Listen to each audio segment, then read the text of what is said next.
there, welcome to my channel. This is GivReads. My name is Andrew Givler. I'm a YouTuber, author, booktuber, not necessarily in that order. I don't know, it's hard to keep track because I like to stay busy. But in this channel, we talk about reading, writing, storytelling, everything in between. And recently I announced that I'm actually gonna start writing a sort of a story, a book here on the channel with you guys, letting you guys see the process, be a part of it. I don't know exactly where we're going with this or what we're doing. If you missed the first video, you'll miss the context. So these will all be in a playlist. You can watch them in order. But here's episode 2 because you guys were really excited about it. If you guys want me to keep this up, make sure to hit the like button. Also hit the subscribe button to help us get this channel partnered, up and running, doing cool stuff. That helps me do this, and I appreciate it.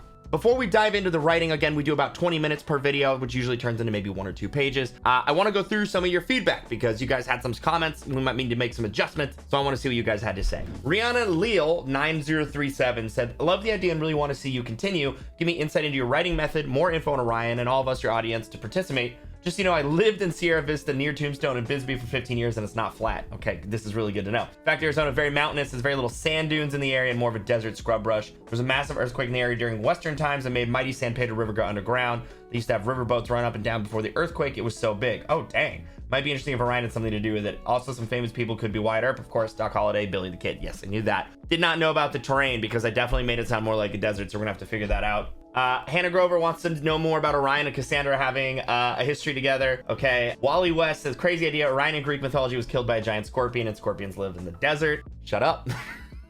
Shut up. But somebody knows things. Okay. So that's all some really great feedback about things we need to change. Let's go take a look at what I have to make sure the stuff fits. So right here, I said in the midst of the sands. Instead, we'll say something like in the midst of the desert scrub called hell. Okay. Other than that, I guess we didn't really cover the stuff too much. Really cool to know about the river though. I am gonna have to research that because that is a really neat thing that might make sense. But it seems like in general, I mean, we only have 2 pages, so there can only be so many errors. We got somewhere. Now I'm gonna do what we always do, which is set a 20-minute timer. We will talk through some things as we go and see what we come up with. 20 minutes, here we go. Okay, so we've sort of set the scene, set the tone. Look at that. That took me 8 minutes. All right, but describing is actually one of the things that I find the hardest. I'm not a very visual person. A lot of people say really nice things about how I describe things, but what's really fascinating to me is I think that I'm really bad at it, which is probably means I spend more time on it than things that I'm better at, and maybe that's like helps me refine it. I spend more time sweating over descriptions than I do dialogue or something like that. But I like this description. I think it sort of captures the vibe of what I'm going for. And now we gotta find out what's going on in hell. I have no idea.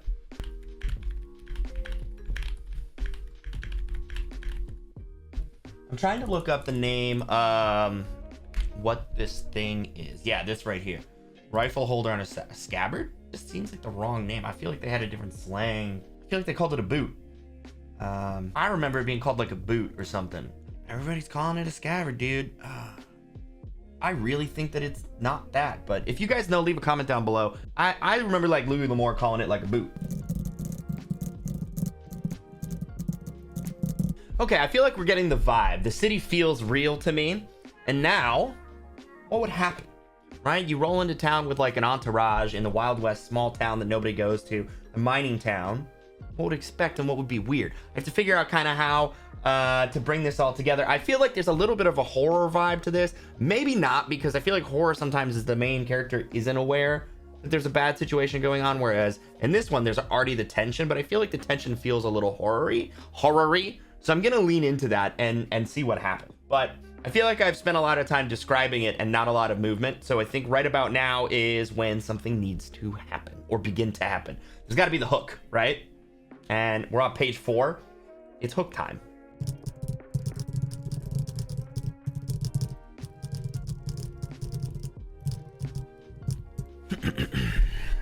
Okay, we are right at the 2-page mark, but I have just a little bit of time left and I want to get, I think I'm like 3-4 sentences away from where I want to like have it right now. I really like how this is coming together. I feel like the tone is there. It feels very Wild West, but also like a little twisted, which is good to me. Maybe I'm like really over exaggerating that. Does it feel a little twisted to you guys? Do you guys feel the intensity?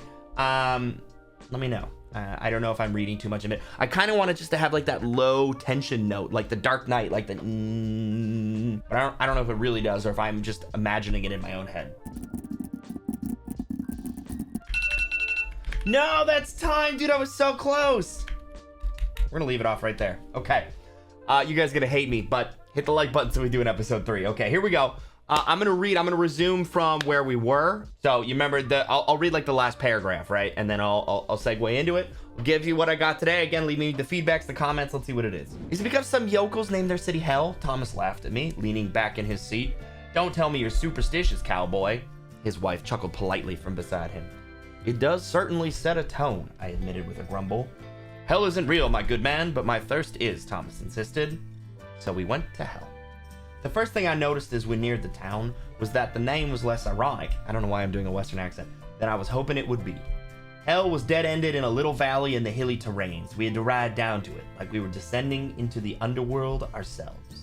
In the rock face behind the town, there was a dilapidated mine entrance, and judging by the growing stench of sulfur, like a dozen rotten eggs as we grew closer, I had a pretty good guess what they were digging up in those depths. The single street was flanked on either side by the shanty-like buildings that are a staple of western towns. Single and double-story structures that were made out of matchsticks and wool scraps wore fancy faces to make them look better than they were. A covered boardwalk that seemed to be in better repair than any other structure running on either side connected the saloon, general store, blacksmith, and other stores you might expect in a town this size. It was, all things considered, remarkably unremarkable, despite its name. Although it was just past noon on a Thursday, the town seemed sleepy. A few cowboys lounged in the shade under the awnings of the shops, having themselves a little siesta to get through the hottest part of the day. A lady or two in fancy dresses wandered along the boardwalks as they took care of their errands, staying out of the sun. No one seemed to pay us even half a mind as we trotted up the street, which made the aforementioned hairs on the back of my neck stand up even straight. With a glance, I checked to see if the leather thong of my rifle scabbard was loose, making it easier for me to draw my Winchester in a hurry if I needed to. Normally, a man feels safer as he comes out of the wilderness and into town, but for some reason, Hell just didn't strike me as one of those places. Whoa, Smith called soothingly to the horses as he pulled on the reins of the stagecoach, slowing the 4 horses down to a light trot. Mr. Murphy stuck his head out of the window of the stagecoach and looked around the street as we slowed down. Excellent, they have a supply store, he announced, pointing at the dusty, faded sign a little deeper in Hell. Surely they will be willing to sell us what we need. That didn't seem like it was a question, so I merely tipped my hat to my employer and kept my horse trotting alongside the coach. As if summoned by the prospect of money, a thin man appeared at the front of the general store, stepping through the swinging doors as he finished tying on his faded apron. He had a sallow face with dark rings around his eyes. You there, shopkeep, Murphy called brightly as he saw him. We're in need of a resupply. Water, victuals, things of that nature? Certainly, sir, the shop owner replied with a twist of a frown. Why don't you and your companions come in out of the sun, and I'll see what I can do for you. Marvelous, murmured Mrs. Murphy to her husband. It would be so lovely to get out of this heat. Even though he was too far away to have heard her, the old man smiled in a hungry kind of way. It is a scorcher today, he agreed amicably. Smith guided the coach to a stop in front of the store. The Murphys leapt out as I rode my horse up to the rail out front. My bad feeling was still mighty present, but I couldn't deny that it was quite hot out. The thought of a cool drink and some shade sounded right heavenly. See what I did there? I tied my reins in a quick clove hitch and gave Roscoe an affectionate pat on his flank as I stepped past the big roan. Ahead of me, the Murphys had just stepped onto the boardwalk, followed by Smith and Jones, all of them eager to get into the shade. I followed them, my spurs jangling with each step.